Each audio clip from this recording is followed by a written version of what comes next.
है। तो आप इन्वेस्ट में जा रहे हैं तो आपको हर साल ज़कात देनी है।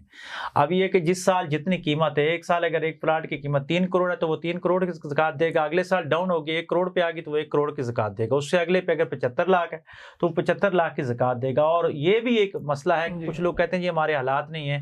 आपने जब इतनी इन्वेस्ट कर ली तो 2.5% उसका निकालें, मेरा ख्याल है हज़ारों के हिसाब ही बनता है। अगर करोड़ों का प्लाट है तो उसमें लाख 2 लाख ही बनता है, 3 लाख बनता है, इतना ज्यादा तो नहीं बनता। अगर इतनी इन्वेस्ट कर रहे हैं तो इतनी अगर आप अल्लाह की खातिर दे रहे हैं तो यकीनन अल्लाह तबारक व तआला उससे कई गुना ज्यादा आपको देगा। बहरहाल लेकिन फर्ज ही है, उसको अदा करना जरूरी है। अच्छा, एक और बड़ा अहम सवाल है कि अक्सर आपने देखा होगा कि एक दूसरे के साथ लेन देन होता है। अगर मैंने किसी से पैसे लेने हैं, उस उधार किसी को दिया हुआ है, क्या उस पर भी मुझे ज़कात देनी चाहिए या जिसने उधार लिया हुआ वो ज़कात अदा करेगा उस पर? इस बारे में क्या कहते हैं? उधार लिया हुआ है वो तो उस पे नहीं देगा क्योंकि वो मकरूज है, लेकिन वो अगर साहिब सरवत है, बाज़ ऐसे लोग